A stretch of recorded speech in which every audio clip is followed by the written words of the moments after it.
7 de la mañana con 45 minutos, 7 con 45 minutos. Saludamos con nuestro primer invitado. Está ya vía telemática Efrén Guerrero, docente de la Universidad Católica del Ecuador. Lo vemos ya en otro rol, en el rol de analista. ¿Cómo está, Efrén? Qué gusto tenerle en nuestro espacio. Buenos días. Bienvenido. Le Buenos días, Licenia, acompañamos. Alexis. Gracias por invitarme y gracias por, no sé, por estar en mi casa en Radio Pichincha. Muchas gracias por estar en este espacio, en la primera emisión de Punto Noticias. Estamos ya prácticamente listos para esta consulta popular que se ha vuelto una especie de cortina de humo de la atención de los ciudadanos, y varios sectores aseguran que el presidente de la República tiene prácticamente ganada esta consulta popular, gran parte de ella que podría ser tramitada directamente en la Asamblea Nacional y en la que se van a destinar o en la que se va a destinar alrededor de 60 millones de dólares. ¿Cuál es su visión, su opinión respecto, como jurista, respecto a la consulta popular a la que nos vamos a ver convocados en abril? A ver, la consulta popular como modelo que hemos utilizado en Ecuador siempre ha sido basado en términos también de la dinámica del encaje político que tú tengas funcionando en ese momento. Las consultas han funcionado y esto yo coincido mucho con Simón Pachano. Él escribió diciendo que el referéndum y las consultas populares son más bien sistemas de medida de la gestión gubernamental que como mecanismos de gestión política, institucional o legal.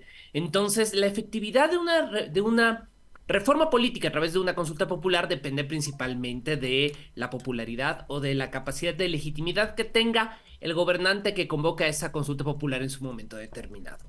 Creo que esas consultas nacidas de la presidencia tienen que ser vistas también en términos de un fracaso de una gestión del encaje político.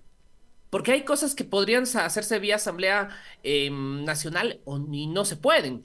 A mí me parece interesante cuando la consulta popular nace de la ciudadanía. Ejemplo, Yasuní, en la cual la posibilidad de que la gente pueda acceder a la decisión última del poder político sí tiene niveles de legitimidad. Ahora, como les decía en el principio, la consulta popular depende de los niveles de popularidad que tenga también quien la lance. Y en este momento el presidente Noboa tiene unos niveles de popularidad bastante aceptables considerando la que le cae, porque yo creo que ha sido un presidente que tiene uno de los principios de gobierno más complicados que ha tenido, creo que en bastante tiempo algunos presidentes, lo que sucedió el 9 de enero, el estado de excepción, los problemas con la asamblea, la falta de gestión política. Entonces, creo que en el fondo hay que ver que hay una alta posibilidad de que le vaya muy bien al presidente en la consulta, pero eso no hay que dejar de lado la idea que hay cosas que sí se podían hacer a través de otros mecanismos, creo yo. Qué gusto saludarle, doctor Efrén. Buenos días. El otro día alguien, no me acuerdo quién, uno de nuestros invitados creo que fue el Agustín Burbano, creo que fue él, nos planteaba la necesidad también de empezar a debatir y hablar sobre el uso y abuso de las consultas populares para gobernar. Es decir, vamos a consulta popular cuando ya tuvimos una en enero del año pasado y que nos va a plantear temas muy parecidos, incluso uno idéntico, el tema de la extradición, por ejemplo. Y eso podría ser que la ciudadanía termine por agotarse de este sistema, insisto, más que del uso del abuso de la consulta popular como un mecanismo para gobernar, cuando finalmente uno termina eligiendo dignatarios para que decidan por uno, pues también, ¿no? Entonces, ¿cómo vemos eso? Esta A ver, insistencia de llamarnos a los ciudadanos a que vayamos a las urnas para que les ayudemos a refrendar ciertas cosas a los gobernantes, pero además que usen las consultas, como en este caso, como una suerte de termómetro de la popularidad, tomando en cuenta de que en menos de un año vamos otra vez a elecciones. acordémonos, Alexis, que eso es histórico. Recordemos que después de que se defenestran a Abdalá Bucaram, hubo una consulta popular en que le preguntaban a la gente, Claro, oigan, ¿están de acuerdo de lo que nosotros hicimos en el Congreso Nacional por claro. si acaso a alguien se le ocurra de que hay algún problema? O sea, hay una tradición nacional de tratar de, por un lado, legitimar las cosas que hace la clase política ecuatoriana, o por otro lado, darles pensando. ¿M? Entonces, tienes este efecto que es un poco contradictorio y es complicado. En el caso de la pregunta de la extradición 2.0, ahora hay que reconocerlo, la redacción está un poco más clara, hay que reconocerlo, eh, pero ahora hay que decirlo.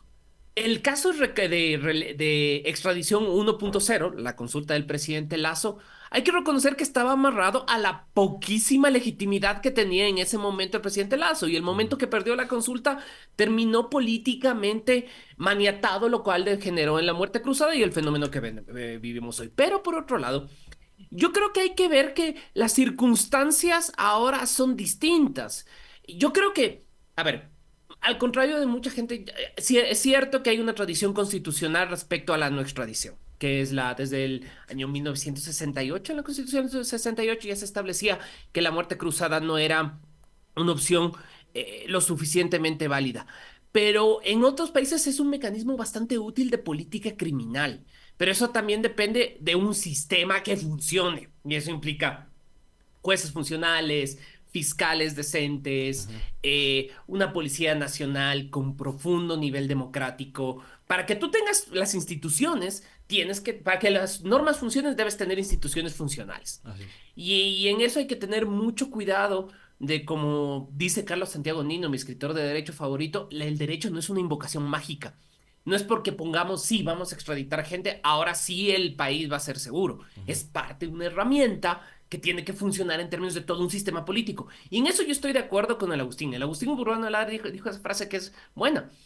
Después, no debemos hacer que la consulta popular, que es un mecanismo caro, un mecanismo logísticamente complejo, un mecanismo que también es chancho, a la gente no le gusta que un domingo al año la gente tenga que estar sentada en la mesa electoral, se vuelve un mecanismo que pierda valor y que pierda validez.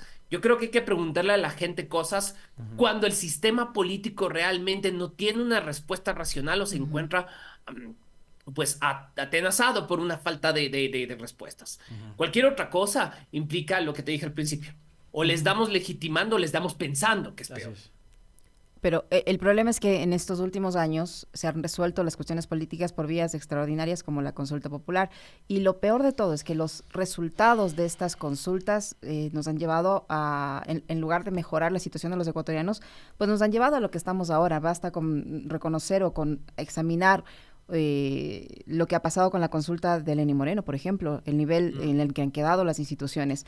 La consulta que hizo el señor Guillermo Lasso tampoco dio ningún resultado. Perdió, de hecho, la mayoría perdió esa consulta y ahora nos vemos abocados a otra consulta y, como se decía, muchos de esos temas se están tramitando ahora mismo en la Asamblea Nacional a través de las reformas al Código Orgánico Integral Penal. Nos podríamos ahorrar esos 60 millones de dólares, podríamos tener posiblemente las mismas reformas, pero más allá de eso, una vez que se apruebe, sea que la gente opte por el sí o por el no en la consulta, ese resultado, ¿nos va o no nos va a beneficiar tomando en cuenta los resultados de las anteriores consultas?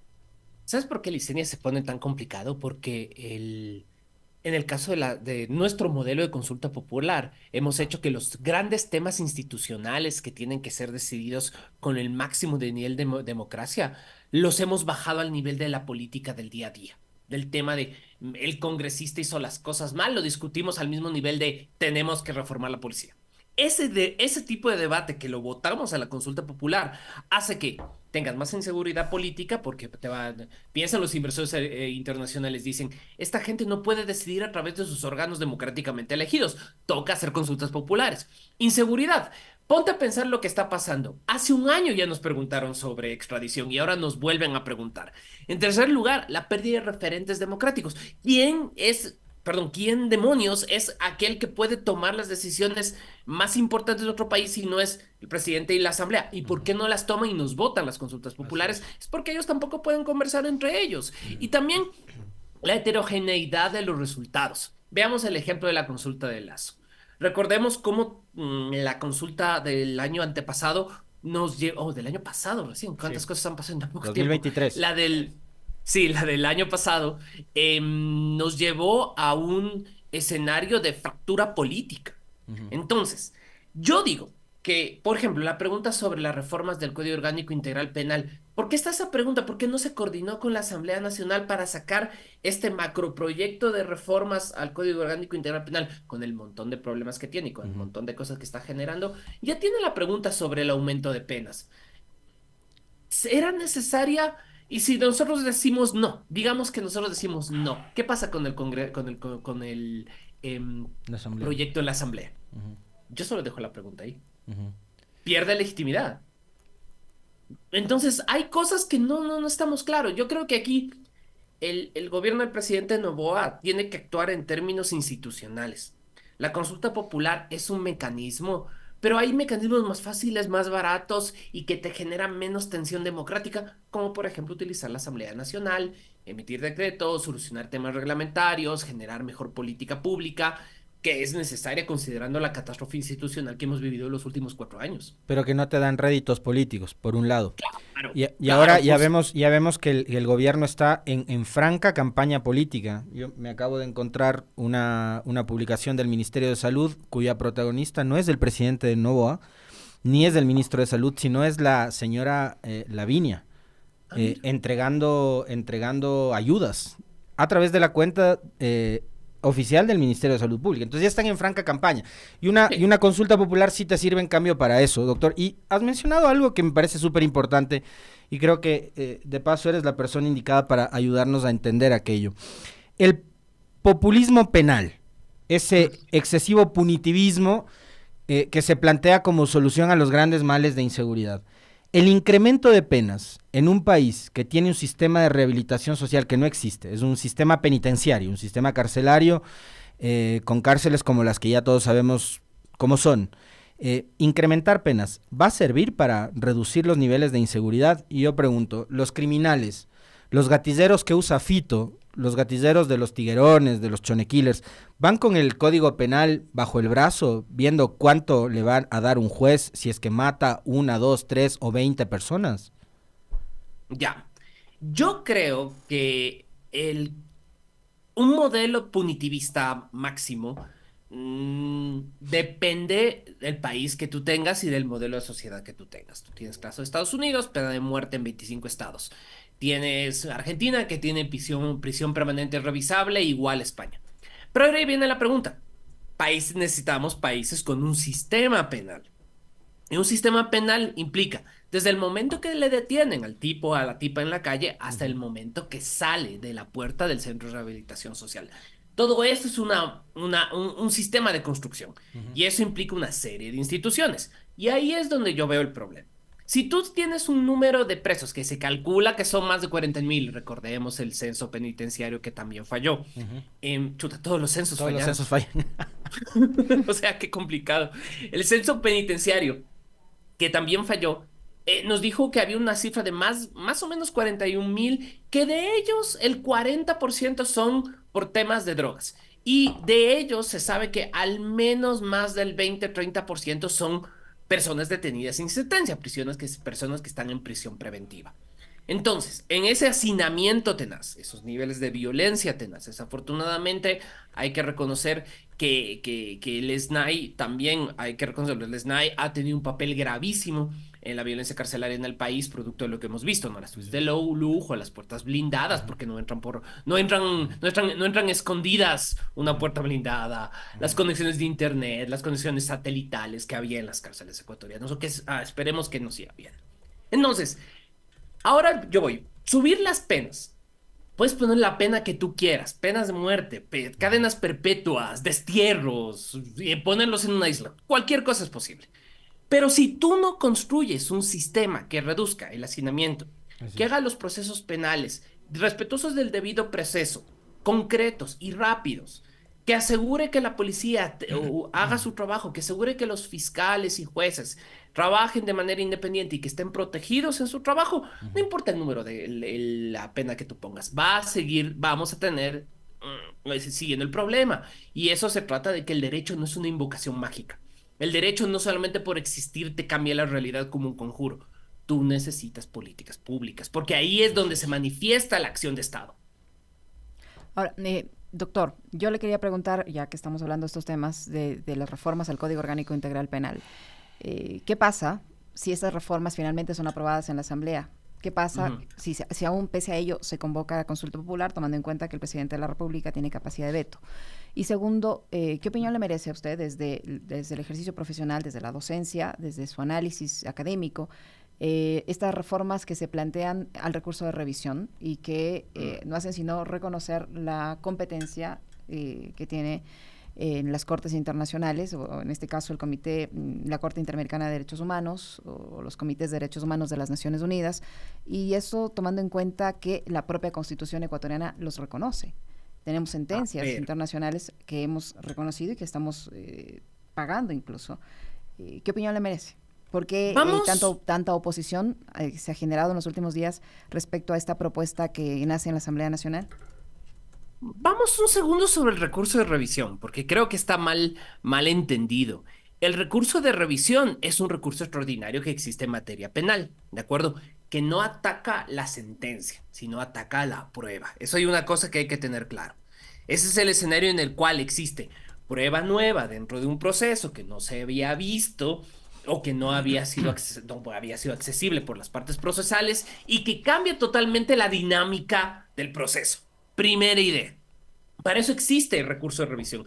De hecho, en los países, en los sistemas germánicos, que han sido los primeros que planteaban esto, en Alemania, por ejemplo, se ha utilizado, por ejemplo, para personas que han sido, pues, acusadas por crímenes que no cometieron y que pasaron muchísimos años y que después hubo una confesión de un tercero, etcétera, etcétera. Ahora, ¿qué es lo que pasa? Yo creo que ahí hay un error táctico y el error es que no entender la naturaleza de las sentencias internacionales, tanto del Comité de Derechos Humanos de la Corte Interamericana. La Corte Interamericana ni el Comité de Derechos Humanos discuten sobre la naturaleza no discuten sobre los méritos de la sentencia. Eso hay que tenerlo claro. No van a discutir sobre si una persona es inocente o culpable. Lo que van a decidir, tanto las sentencias del Comité de Derechos Humanos como de la Corte Interamericana, es sobre si el Estado ecuatoriano es responsable por algún tipo de violación de derechos. Y eso hay que tenerlo claro, porque se está armando un despiche principalmente por esa falta de comprensión de lo que hacen las sentencias internacionales. Ahora, yo no considero, yo les digo técnicamente, ¿qué creo yo? Creo que utilizar las sentencias internacionales como causales de recurso de revisión desnaturaliza la naturaleza del recurso o sea, valga la redundancia, no le quita el sumum de lo que es el recurso de revisión a nivel penal. Sin ser yo un penalista, creo que hay un escenario que hay que tener claro. Los recursos existen por algo. Y cuando nosotros los volvemos cajones de desastre que tengan 1 millón de causales distintas, pierden su naturaleza y se vuelven complicados de litigar. Ejemplo, lo que está pasando con la desnaturalización de las acciones constitucionales que se utilizan para cualquier cosa misteriosa que se le ocurra a la clase política ecuatoriana. Entonces, por eso, cada cosa a su lugar, cada proceso a su sistema, cada causal a su necesidad. Porque de otra manera lo que vamos a hacer es, nuevamente, esto se vuelve un caldo que no puedes controlar y que el sistema se te revienta. Ya, pero ¿por qué allí la fiscal, por ejemplo, se opone y le ha pedido al presidente de la República que en caso de que eso pase en la Asamblea Nacional lo vete y le ha pedido a la Asamblea que no lo tome en cuenta? ¿Por qué? A ver, yo creo que ahí, fuera de la discusión política, que no me quiero meter, yo voy a meterme en la discusión técnica, ¿de acuerdo? Entonces, chicos, aquí es donde yo veo el problema. Las sentencias en materia internacional, para mí, hay gente que pues sabe muchísimo más que yo y que puede dar toda mejor respuesta, pero para mí, las sentencias de la Corte Interamericana y del Comité de Derechos Humanos, que las resoluciones del Comité de Derechos Humanos se basan principalmente en establecer la responsabilidad del Estado. ¿De acuerdo? No aportan nueva prueba. De hecho, cuando tú litigas en sistema interamericano, tú te manejas con la prueba existente que ya se ha dado en los recursos internos. Entonces, no asoma ninguna prueba nueva.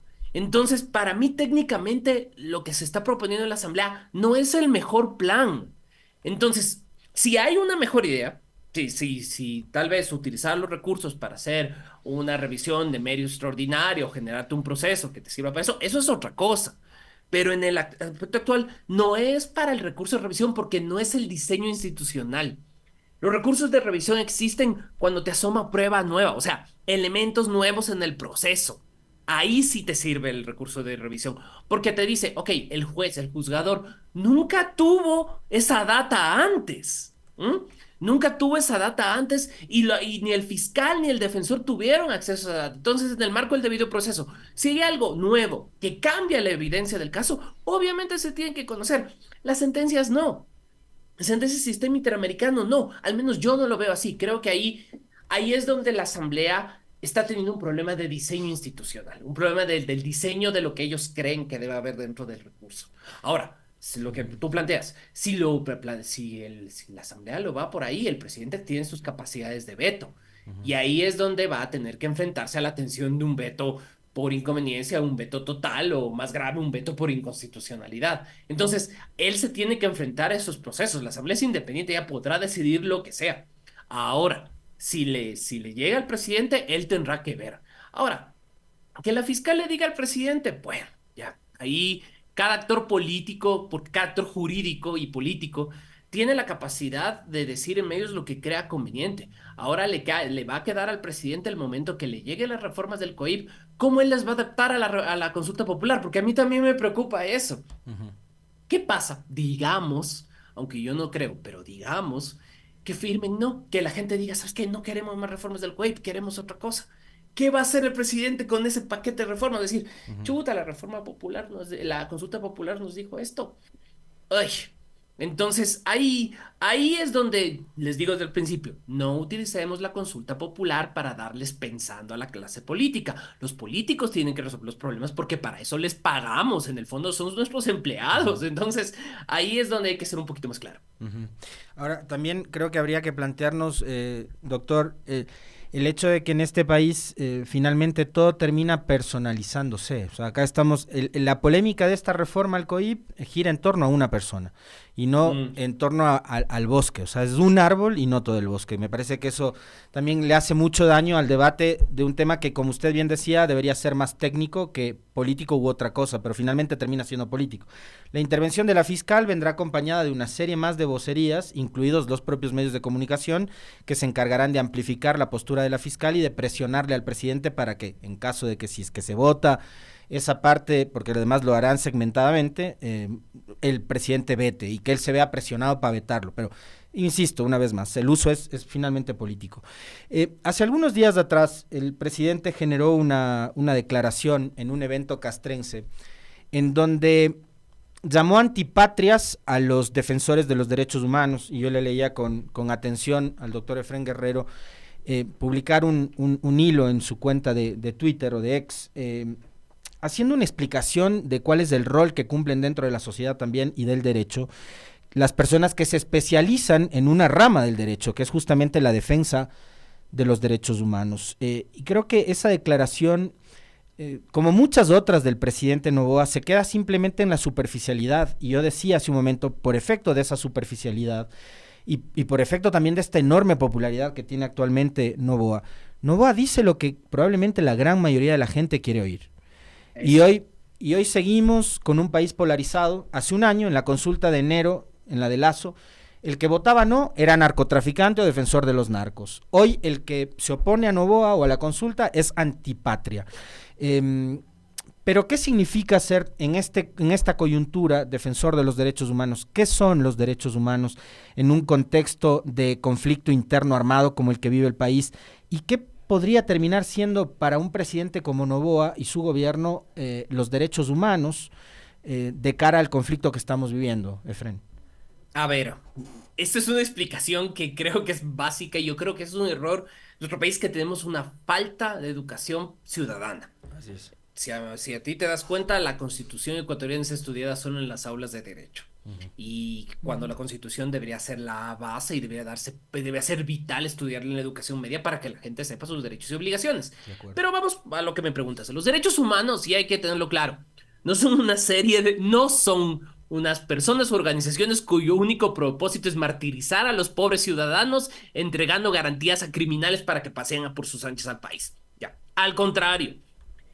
Las organizaciones de derechos humanos hacen una visión democrática súper importante, que es la vigilancia de la acción del Estado y de los actores que proveen servicios públicos para asegurar una serie de cosas importantes. Derechos fundamentales, derechos laborales, un debido proceso, protección mínima a nuestra propiedad o la igualdad entre hombres y mujeres. Y eso Con eso nosotros tenemos cosas que, digamos, esta gente muy liberal o libertaria a veces le encanta, como la movilidad de mercancías gracias al respeto a la seguridad jurídica o a la propiedad o los derechos de autor, más allá de la imprescindible protección de la vida, propiedad y debido proceso. En segundo lugar, yo creo que el presidente Noboa ahí tiene un bulo o le ha metido una idea que es equivocadísima, que los derechos humanos impiden la actuación de las fuerzas de seguridad. Nada más lejos de la realidad. En ningún sitio de la legislación nacional o internacional se prohíbe a los operadores de defensa y a los cuerpos y fuerzas encargados de la seguridad interna no puedan o reducir o detener a cualquier sospechoso de cometer un delito o de utilizar la fuerza letal para proteger su propia vida o la vida de terceros. Más bien, se aseguran que las actividades de esa gente, que al fin y al cabo cada actuación de la policía la pagamos los ciudadanos con nuestros impuestos, estén garantizadas por la legalidad y que estos actos se hagan con equipo y entrenamiento bien hecho y bien protegido, porque esto también hay que dignificar la labor de policía y ejército que a veces queda agotada.